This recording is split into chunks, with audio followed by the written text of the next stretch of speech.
ইরানের সর্বোচ্চ নেতা দেশ ছেড়ে পালানোর প্রস্তুতি নিচ্ছেন। আন্তর্জাতিক কয়েকটি গণমাধ্যম এমনই এক চাঞ্চল্যকর দাবি করেছে। বলা হচ্ছে, ইরানের বর্তমান পরিস্থিতি যদি পুরোপুরি নিয়ন্ত্রণের বাইরে চলে যায়, তাহলে আয়াতুল্লাহ আলী খামেনি পরিবার সহ ইরান থেকে রাশিয়ার রাজধানী মস্কোতে চলে যেতে পারেন। এই মুহূর্তে ইরান এক ভয়াবহ সংকটের মধ্য দিয়ে যাচ্ছে। দেশ জুড়ে বিক্ষোভ দিন দিন বাড়ছে। নিত্য প্রয়োজনীয় জিনিসের দাম এতটাই বেড়েছে যে সাধারণ মানুষের জীবনযাপন প্রায় অসম্ভব হয়ে উঠেছে। বাজারে গেলে মানুষ দাম শুনেই হতাশ হয়ে ফিরছে। আয় বাড়েনি, কিন্তু খরচ কয়েক গুণ বেড়ে গেছে। এই ক্ষোভ থেকেই মানুষ রাস্তায় নেমে আসছে। শুরুতে ছোট আকারে বিক্ষোভ হলেও এখন তা ছড়িয়ে পড়েছে বড় বড় শহরে। তেহরান সহ একাধিক গুরুত্বপূর্ণ শহরে একের পর এক প্রতিবাদ কর্মসূচি হচ্ছে। কোথাও কোথাও পরিস্থিতি এতটাই উত্তপ্ত যে নিরাপত্তা বাহিনীর সঙ্গে বিক্ষোভকারীদের সংঘর্ষের খবরও পাওয়া যাচ্ছে। সরকার প্রথম থেকেই কঠোর অবস্থান নিয়েছে। গ্রেপ্তার, লাঠিচার্জ, কাঁদুনি গ্যাস সবকিছু ব্যবহার করা হচ্ছে, কিন্তু তাতেও মানুষের ক্ষোভ কমছে না, বরং অনেক জায়গায় পরিস্থিতি আরো জটিল হয়ে উঠছে। এই অবস্থার মধ্যেই সামনে আসে সবচেয়ে আলোচিত খবরটি। আন্তর্জাতিক কিছু প্রতিবেদনে দাবি করা হয়, ইরানের সর্বোচ্চ নেতা আয়াতুল্লাহ আলী খামেনি নাকি একটি বিকল্প পরিকল্পনা বা প্ল্যান বি তৈরি করে রেখেছেন। এই পরিকল্পনা অনুযায়ী যদি কখনো বিক্ষোভ এতটাই ভয়াবহ আকার নেয় যে সরকার আর পরিস্থিতি সামলাতে না পারে, কিংবা নিরাপত্তা বাহিনী যদি আনুগত্য হারাতে শুরু করে, তাহলে তিনি ইরান ছেড়ে চলে যাওয়ার সিদ্ধান্ত নিতে পারেন। রিপোর্ট অনুযায়ী এই পরিকল্পনায় গন্তব্য হিসেবে ধরা হয়েছে রাশিয়ার রাজধানী মস্কোকে। বলা হচ্ছে, খামেনি তার পরিবারের ঘনিষ্ঠ সদস্যদের নিয়ে এবং সর্বোচ্চ 20 জনের একটি ছোট দল সহ দেশ ছাড়তে পারেন। এটি কোনো প্রকাশ্য বা বড় পরিসরের যাত্রা নয়, বরং একদম গোপন ও দ্রুত বেরিয়ে যাওয়ার মতো পরিকল্পনা। এই খবর প্রকাশের পরই আন্তর্জাতিক অঙ্গনে ব্যাপক প্রতিক্রিয়া শুরু হয়।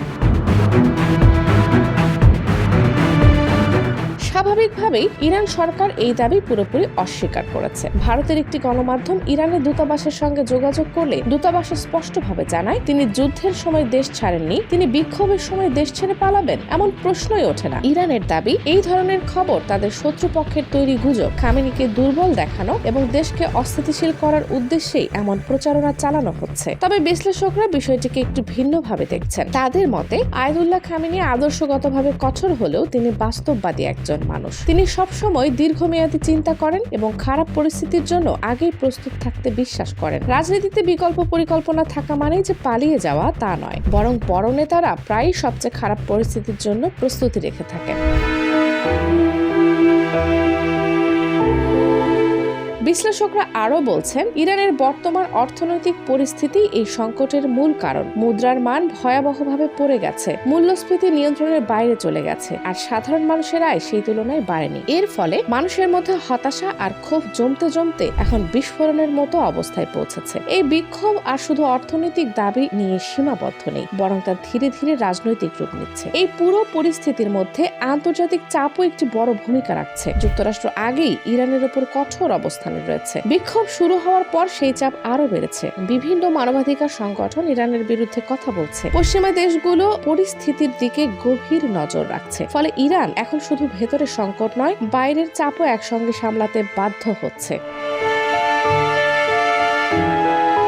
এই অবস্থায় সবচেয়ে বড় প্রশ্ন হলো, ইরানের ভবিষ্যৎ কোন দিকে যাচ্ছে? বিক্ষোভ কি আরো তীব্র হবে, নাকি সরকার শত হাতে পরিস্থিতি নিয়ন্ত্রণে আনতে পারবে, নাকি দেশটির রাজনৈতিক কাঠামোতে বড় কোনো পরিবর্তন আসতে চলেছে? এই প্রশ্নগুলোর উত্তর এখনো পরিষ্কার নয়। তবে এটুকু নিশ্চিতভাবে বলা যায়, ইরান এখন একটি খুবই সংবেদনশীল এবং গুরুত্বপূর্ণ সময় পার করছে। খামেনির দেশ ছাড়ার পরিকল্পনার খবর সত্য হোক বা গুজব, এই আলোচনা নিজেই প্রমাণ করে যে ইরানের পরিস্থিতি আর আগের মতো স্থিতিশীল নেই। অর্থনৈতিক চাপ, জনবিক্ষোভ, আন্তর্জাতিক নজর সব মিলিয়ে দেশটির ক্ষমতার ভারসাম্য নড়বড়ে হয়ে উঠেছে। সামনে কি ঘটতে যাচ্ছে সেটাই এখন পুরো বিশ্বের নজরে।